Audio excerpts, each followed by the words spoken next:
సిలాడ్ బాగున్నారా? నిన్ను బాధించు వారిని నీకు దూరం చేసేదను. యెషయా గ్రంథం 54వ అధ్యాయం 14వ వచనం ప్రకారంగా బాధించి వారు నీకు దూరంగా నుందురు, భీతి నీకు దూరంగా ఉండును. అనేక మార్లు ఈ లోకంలో జీవిస్తున్నప్పుడు ఎవరికి ఏ బాధ కలిగించకుండా మీ మట్టుకు మీరు జీవిస్తున్నా ఈ లోకం ఊరుకోదు. ఈ లోకం యొక్క పరిస్థితి ఏంటంటే ఎవరిని బాధ పెడదామా, ఎవరిని దుఃఖపరుద్దామా, అపవాదైన సాతాను, దురాత్మలు, అపవిత్రాత్మలు వాటికి అనుకూలంగా ఉన్న మనుషుల్లో ప్రవేశించి, అంటే భక్తి లేనటువంటి దేవుని యందు విశ్వాసం లేనటువంటి మనుషులు అనేక మంది ఉన్నారు. వారి దేహాలను వాటి ఏజెంట్స్గా మార్చుకుంటాయి. సూటిపోటి మాటలతో మిమ్మల్ని బాధిస్తూ వేదన కలిగే విధంగా, దుఃఖం కలిగే విధంగా చేస్తున్నారా? అట్టి వారిని చూసి నువ్వు బాధపడొద్దు దేవుని బిడ్డ, దుఃఖపడొద్దు. కానీ యెషయా గ్రంథం 54వ అధ్యాయం 14వ వచనంలో అంటాడు, నిన్ను బాధించే వారిని నీకు దూరంగా ఉంచుతాను, భీతి నీకు దూరంగా ఉండును. ఎవరో మిమ్మల్ని బాధిస్తూ ఉన్నారు. బాధను చూసి కృంగిపోకండి. అట్టి వారిని దేవుడు మీకు దూరం చేసి మీ జీవితాలలో సమాధానం అనుగ్రహిస్తాడు. అంటే వారిని లేకుండా చేయమని కాదు దాని అర్థం. వారు మిమ్మల్ని బాధించుట మాన్పిస్తాడు. మీకు కలిగిన ఈ బాధ నుండి మిమ్మల్ని విడిపించి మిమ్మల్ని ఆదుకుంటాడు. బాధపరచబడు వారికి ఆయన న్యాయము తీర్చును అని 146 కీర్తన 6-7 వచనాల్లో వ్రాయబడింది. ఎవరైతే బాధలో ఉన్నారో వారికి న్యాయం తీర్చే దేవుడు ఆయన. 6 బాధలు కలిగినా నీకు కీడు కలగకుండా తప్పిస్తాను అని, అది 7 బాధలైనా సరే నిన్ను నడిపిస్తాను, కాపాడుతాను అని యోబు గ్రంథం 5వ అధ్యాయం 14 నుండి 21 వచనాల్లో రాయబడింది. భయం కల్పించేవి అనేక ఉన్నాయి ఈ లోకంలో. వ్యాధి రోగములు కావచ్చు, ఆర్థిక ఇబ్బందులు, కుటుంబ పరిస్థితి కావచ్చు, అలాగే మీ జీవితంలో ఎదురవుతున్న ఉద్యోగంలో, వ్యాపారంలో, మీరు చేయాలనుకుంటున్న పనులకు ఆటంకాలు వచ్చినప్పుడు కొంత భీతి మీకు కలగొచ్చు. ఇది నేను చేయగలనా? ఈ పని అవుతుందా? నేను దీన్ని సాధించగలనా లేదా అని. అలాంటప్పుడు కృంగిపోవద్దు, విశ్వాసంతో ప్రార్థించు. ఈ వాగ్దానం ఎత్తి, ప్రభువా, నేటి కృపావార్తగా మేము ధ్యానిస్తున్నటువంటి యెషయా గ్రంథం 54వ అధ్యాయం 14వ వచనం ప్రకారంగా బాధించే వారిని మాకు దూరం చేసి భీతిని మా యొద్దకు రాకుండా చేస్తా అన్నావు. మా భయాలన్నీ మీకు అప్పగిస్తున్నాను, ధైర్యంతో నన్ను నింపండి. శ్రమలంటూ నాకు రావద్దు అని ప్రార్థన కాదు.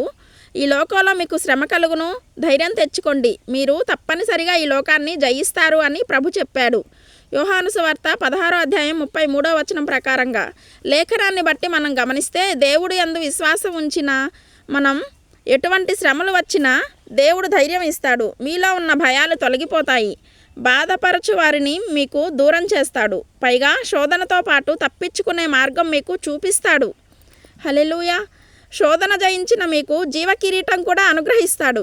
దేవుని దయలో మీరు వర్ధిల్లి బలమైన సాక్షులుగా ప్రభు కొరకు వాడబడాలని నా ప్రార్థన. ఈ వాగ్దానం ధ్యానిస్తూనే ఓ చిన్న కీర్తన పాడుకుందాం. పాడదామా?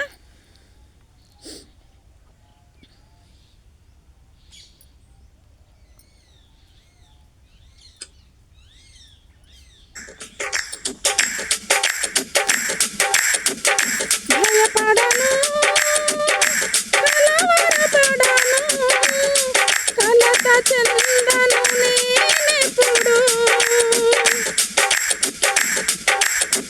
భయపడను, కలవరపడను, కలత చెందను నేనెప్పుడు. నన్ను కాచే యేసు నాతో ఉన్నాడు, రక్షించే యేసు నాతో వస్తాడు. నన్ను కాచే యేసు నాతో ఉన్నాడు, రక్షించే యేసు నాతో వస్తాడు. నాలో ఉన్నవాడు గొప్పవాడు, నాతో నడచువాడు మంచివాడు.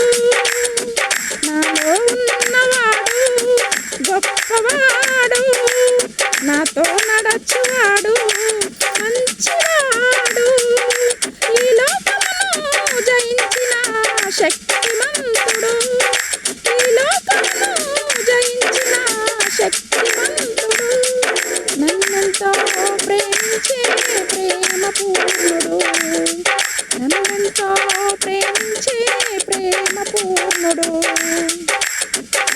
నాలో ఉన్నవాడు గొప్పవాడు, నాతో నడచువాడు మంచివాడు. హల్లెలూయా.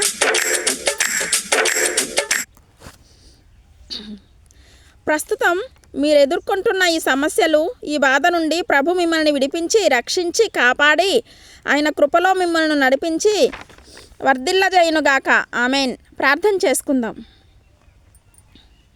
నీ ప్రజల మీదకి నీ కనికరం వచ్చునుగాక. ప్రభువా, మేము ధ్యానించిన ఈ లేఖన భాగంలో బాధ నీకు దూరమగును, బాధించే వారిని నీకు దూరం చేస్తాను, భీతి నీకు రాకుండా చేస్తాను అని వాగ్దానం చేశావు ప్రభువా. సకల భయాలతో తొలగించి బాధించబడుతున్న నీ ప్రజలకు న్యాయం తీరుస్తా అని వాగ్దానం చేశావు. ఎట్టి బాధల్లో ఉన్నా, ఎవరి చేత బాధించబడుతున్నా వెంటనే నీ ప్రజలకు న్యాయం తీర్చివాడవు నీవే కనుక నీ సహాయం వచ్చునుగాక. ఆమెన్. నీ దయ, నీ ప్రేమలో వీరిని వర్ధిల్ల చేయమని, వీరందరినీ నీ చేతికి అప్పగించుకుంటూ నీ కృపావార్తను బట్టి దినమెల్లా నీలో ఆనందిస్తూ సంతోషిస్తూ వీరికి ఎదురయ్యే ప్రతి సవాల్ను జయించే కృప ఇవ్వమని క్రీస్తు నామంలో వేడుకుంటున్నాం మా పరలోకపు తండ్రి. ఆమెన్. God bless you. ప్రభు కృప మీకు తోడై ఉండునుగాక. Amen. Hallelujah. Praise the lord.